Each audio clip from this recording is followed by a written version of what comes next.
జై భీమ్.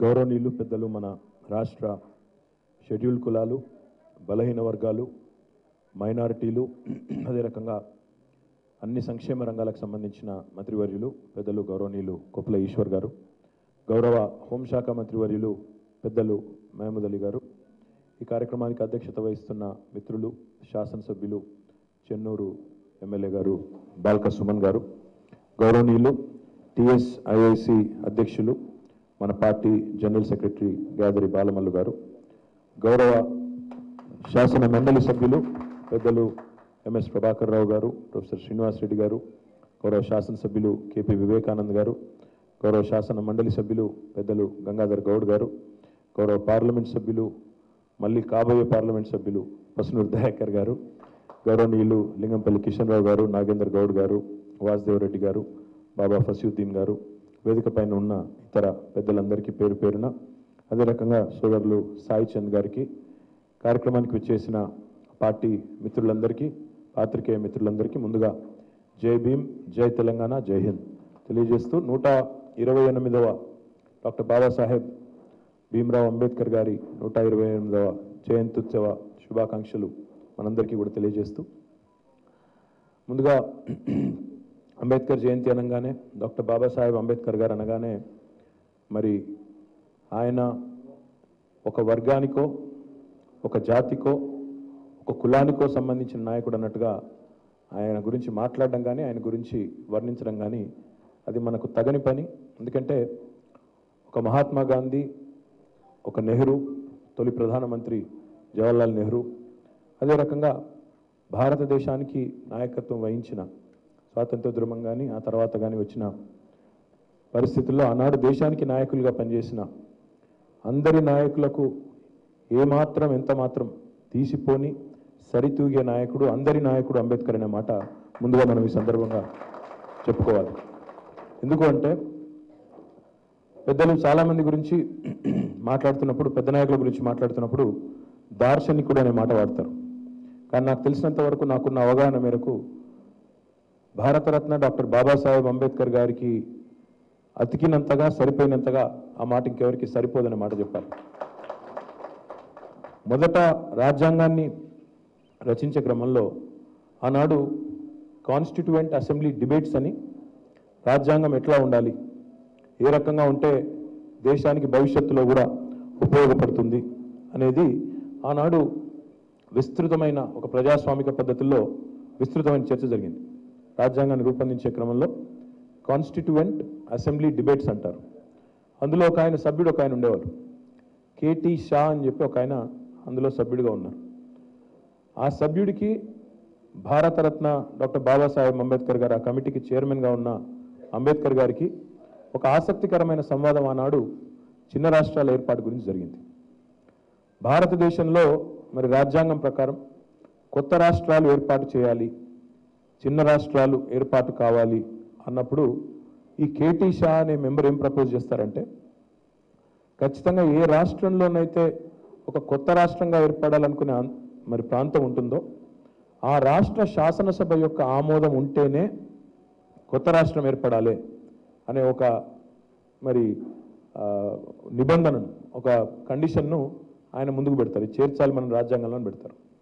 దానికి అంబేద్కర్ గారు ఆ వాదనను తిరస్కరిస్తూ, ఆ వాదనను ప్రశ్నిస్తూ, ప్రజాస్వామికంగా ఇది అసాధ్యం, ఎందుకంటే ఎవరి నుంచి అయితే వేరుపడాలని మనం కోరుకుంటా ఉన్నాం, వారి దగ్గర నో అబ్జెక్షన్ సర్టిఫికేట్ తెచ్చుకోవాలంటే, వారి అనుమతి తీసుకొని కొత్త రాష్ట్రం ఏర్పడాలంటే అది ఎన్నటికీ వీలు కాదు.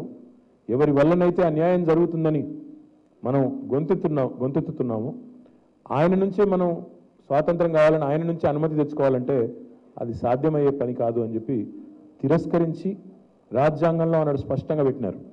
కేవలం అంబేద్కర్ గారు చదవాలి, శాసనసభ అనుమతి కానీ, శాసనసభ అప్రూవల్ కానీ, శాసనసభ తీర్మానం కానీ అవసరం లేకుండానే భారత ప్రభుత్వం పార్లమెంట్లో నేరుగా బిల్లు పెట్టి కొత్త రాష్ట్రాన్ని ఏర్పాటు చేయవచ్చు అనే మాట నిజంగా తెలంగాణ ఏర్పాటుకు శ్రీరామ రక్ష.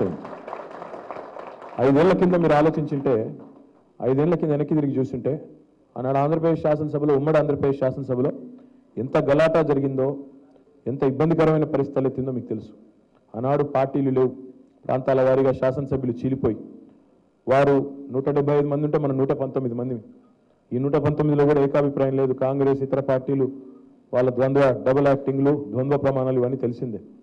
కాబట్టి ఒకవేళ ఆనాడు అంబేద్కర్ గారు కనుక ముందు చూపుతో దార్శనికతతో ఆలోచించి ఇట్లాంటి పరిస్థితులు ఉత్పన్నం అవుతాయి కాబట్టి మనం ఇట్లాంటి సందర్భంలో అల్పసంఖ్యాకుల పట్ల, మైనారిటీలు ఎవరైతే ఉంటారో, మైనారిటీలు అంటే ముస్లింలు, క్రిస్టియన్లు లేదా బడుగు బలహీన వర్గాలే కాదు, సంఖ్యాపరంగా ఏదైనా పరిస్థితులు ఉత్పన్నమైనప్పుడు అందులో మైనారిటీ మెజారిటీ అనే డిబేట్ వచ్చినప్పుడు టిరనీ ఆఫ్ మెజారిటీ, టిరనీ అంటే ఒక డామినేషను, ఒక రకంగా చెప్పాలంటే నియంతృత్వం. టిరనీ అంటే టిరనీ ఆఫ్ మెజారిటీ ఉండకూడదు అని ఆనాడు వాదించింది గట్టిగా, ఆనాడు సంవాదంలో గట్టిగా మన అల్పసంఖ్యాకుల వైపు అంటే మైనారిటీల హక్కుల కోసం కొట్లాడిన వ్యక్తి డాక్టర్ బాబాసాహెబ్ అంబేద్కర్ గారు. ఇంకొక అడుగు ముందుకేసి చెప్పాలంటే మన నాయకుడు కేసీఆర్ గారు కూడా 2001లో తెలంగాణ రాష్ట్ర సమితి అనే పార్టీని ప్రారంభించినప్పుడు కానీ, తెలంగాణ ఉద్యమాన్ని 2వ దఫా ప్రారంభించినప్పుడు కానీ ఒక మాట ఆనాడు జలదృశ్యంలో కూడా వారు చెప్పిన మాట మీ అందరికీ గుర్తుండాలి. ఇది స్టేట్ ఫైటే కానీ స్ట్రీట్ ఫైట్ కాదు అని చెబుతూ అంబేద్కర్ తత్వాన్ని, అంబేద్కర్ ఏమన్నారు, బోధించు, సమీకరించు, పోరాడు అన్నారు. కేసీఆర్ గారు సరిగ్గా 2001 నుంచి 2014 వరకు అదే అంబేద్కర్ తత్వాన్ని పూర్తిగా వంటబట్టించుకొని తెలంగాణ రాష్ట్ర ఏర్పాటు ఆవశ్యకతను బోధిస్తూ లక్షల సంఖ్యలో ప్రజల్ని సమీకరిస్తూ ఎక్కడ సమస్య వచ్చినా పోరాడుతూ ఆనాడు ఆ అంబేద్కర్ తత్వాన్ని, అంబేద్కర్ ఐడియాలజీని అంటబెట్టుకొని ఈరోజు మనం ప్రజాస్వామిక పద్ధతుల్లో పార్లమెంటరీ ప్రజాస్వామ్య వ్యవస్థకు ఆధీనంగా ఉంటూనే, అందులో నిమిడి ఉంటూనే మరి బ్రహ్మాండంగా ఈరోజు రాష్ట్రాన్ని సాధించుకున్న విషయం కూడా మీ అందరికీ తెలుసు. బాబాసాహెబ్ అంబేద్కర్ గారి ఆయన గురించి చెప్పాలంటే నాకు తెలిసి చాలామంది వక్తలు, పెద్దలు చాలామంది ఉన్నారు. ఆయన ఐడియాలజీ చదివిన వాళ్ళు ఉన్నారు. ఇంకా ఆయన గురించి నాకంటే గొప్పగా 1,00,000 రెట్లు గొప్పగా చెప్పగలిగిన వాళ్ళు కూడా ఇక్కడ చాలామంది ఉన్నారు. కానీ ఒకటి మాత్రం వాస్తవం, ఎన్నడూ లేనంతగా ఈరోజు అంబేద్కర్ తత్వం నిజంగా భారతదేశానికి ఈరోజు అవసరం ఉంది. ఎందుకంటే పరమతాల పట్ల సహనం కానీ, ఇతరులతో మరి సహజీవనాన్ని బ్రహ్మాండంగా కొనసాగించే విషయంలో కానీ, ఇన్ని కులాలు, ఇన్ని మతాలు, ఇన్ని వర్గాలు, ఇన్ని రకాల వైరుధ్యాలు ఉన్న మన భారతదేశంలో ఈరోజు ఎన్నడూ లేనంత అవసరం అంబేద్కర్ గారి బోధనలు కానీ, అంబేద్కర్ సిద్ధాంతం కానీ ఈరోజు అవసరం ఉందన్న మాట కూడా మళ్ళొకసారి గుర్తు చేస్తూ, వారికి నిజమైన నివాళి అంబేద్కర్ గారికి మనం అర్పించేది ఆయన రచించిన రాజ్యాంగానికి గౌరవం ఇస్తూ అల్పసంఖ్యాకులు, అది బడుగు బలహీన వర్గాలు కావచ్చు, మైనారిటీలు కావచ్చు, సంఖ్యాపరమైన మైనారిటీలు కావచ్చు, ఇతరత్ర మైనారిటీలు కావచ్చు, వారికి ప్రభుత్వాలు అండగా నిలిచి వారికి రక్షణగా నిలబడి, ఒక రక్షణ కవచంలా నిలబడి వారి హక్కులను నిజంగా నిలబెట్టగలిగిన నాడే. ఇప్పుడే కొప్పుల ఈశ్వర్ గారు అన్నారు, సంక్షేమ రంగంలో ఈరోజు మనం పెద్ద ఎత్తున డబ్బులు ఖర్చు చేస్తున్నామని. వాస్తవం మన రాష్ట్రంలో ఈరోజు దళితుల కోసం, గిరిజనుల కోసం ప్రత్యేక డెవలప్మెంట్ ప్లాన్ పెట్టుకొని, ప్రత్యేకంగా బడ్జెట్లో పద్దులు పెట్టుకొని, ప్రత్యేకంగా డబ్బులు కేటాయించుకొని, జనాభా శాతం 15-16% ఉంటే దానికి మించి ఈరోజు డబ్బులు ఖర్చు చేస్తూ ఉన్నది రాష్ట్ర ప్రభుత్వం. అంటే అది మన నాయకుడు కేసీఆర్ గారి నిబద్ధతకు ఒక సంకేతం అనే మాట కూడా ఈ సందర్భంగా ప్రస్తావించుకుంటూ, మరి డాక్టర్ బాబాసాహెబ్ అంబేద్కర్ గారిని కొంతమంది కేవలం కొన్ని వర్గాలకు మాత్రమే ఆయనను పరిమితం చేసే విధంగా మాట్లాడడం మంచిది కాదు. ఆయన జాతీయ నాయకుడు, జాతి గర్వించదగ్గ నాయకుడు, అందరి నాయకుడు, కొందరి నాయకుడు కాదు, అందరి నాయకుడు. అట్లాంటి నాయకుడిని ఈరోజు ఒక మహాత్మా గాంధీ సరసన, ఒక జవహర్లాల్ నెహ్రూ సరసన మనం ప్రతిష్ఠించుకున్న నాడే, అందరి నాయకుడిగా ఆయనను కొలుసుకున్నప్పుడే మరి ఆయన చూపెట్టిన బాట భవిష్యత్తులో అందరికీ కూడా ఆదర్శం అవుతుందనే విషయాన్ని కూడా గుర్తు చేస్తూ, మళ్ళొకసారి ఇంత షార్ట్ నోటీస్లో ఇంత పెద్ద ఎత్తున చేసిన మిత్రులందరికీ కూడా నేను ధన్యవాదాలు తెలియజేస్తూ, చివరిగా నిన్న ఒక సంఘటన జరిగింది హైదరాబాద్లో, పంజగుట్ట ప్రాంతంలో.